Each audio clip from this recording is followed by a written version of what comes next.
वरिष्ठ नागरिक संघ सोनपुर वार्षिक बंधु मिलन स्थानीय पटाभाड़ी फरेस्ट नर्सरी सोनपुर वरिष्ठ नागरिक संघर वार्षिक बंधु मिलन समारोह अनुष्ठित हो जाइछि।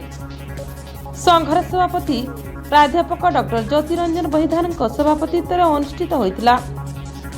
प्रथम पर्याय आसर में संपादक ज्योतिरंजन पट्टनायक स्वागत भाषण रखिथिबा बेले संघर उपदेष्टा वरिष्ठ आईनजीवी व्योमकेश दास और उपदेष्टा शिक्षाविद ब्रज मोहनदानी मंचसीन रही विशिष्ट नागरिक मानक विभिन्न समस्या संपर्क में आलोचना करथिले। एही आलोचना रे भाग नै वार्षिक बंधु मिलनर वैशिष्ट्य आवश्यकता उपलब्धि तथा अभिज्ञता आदि को नहीं गठनमूलक विवृत्ति प्रदान करथिले। समस्त वरिष्ठ नागरिक निजर न्यायोचित अधिकार पाई एकजुट होई गणतांत्रिक ढंगरे लड़ाई जारी रखिबा सहित संघर नूतन कार्यालय निर्माण पाई समस्तक सहयोग लड़ाइथिले। शिक्षाविद श्रीयुक्त दानी, वरिष्ठ नागरिक डॉक्टर ज्योतिरंजन बहिदार, डॉक्टर आर्तत्राण बाबू, डॉक्टर श्रीधर बाग, श्रीयुक्त शीतांशु शेखर मिश्र प्रमुख नाम उच्चारण करी सेमानक सारस्वत साधना को प्रशंसा करी एही धारा जारी रहिबाकू उत्साहित करथिले।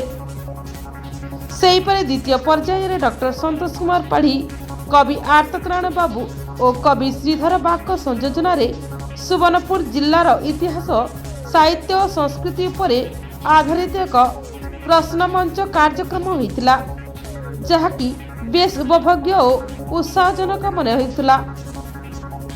आईनजीवी प्रदीप पुरोहित सभा संयोजन करथिबा बेले प्रथम अधिवेशन और द्वितीय अधिवेशन स्वागत संगीत गान करथिले यथाक्रमे श्रीमती मंजुश्री बाबू एवं शिक्षाविद श्रीधर बाग। संघर सभ्य राजेंद्र कुमार मिश्र, जोगेश्वर पुजारी, कैशियर दिलीप कुमार रथ, देवकिशोर दानी और श्रीमती इंदुमती पुरोहित प्रमुख सक्रिय सहयोग करथिबा बेले शेषरे संपादक ज्योतिरंजन पट्टनायक धन्यवाद अर्पण करथिले। एही वार्षिक वन विहार उत्सव रे बहु संख्यक सभ्य योगदान पूर्वक सामूहिक भजन रे अंशग्रहण करी याकु साफल्य मंडित करथिले। ब्यूरो रिपोर्ट, तनिषान टीवी।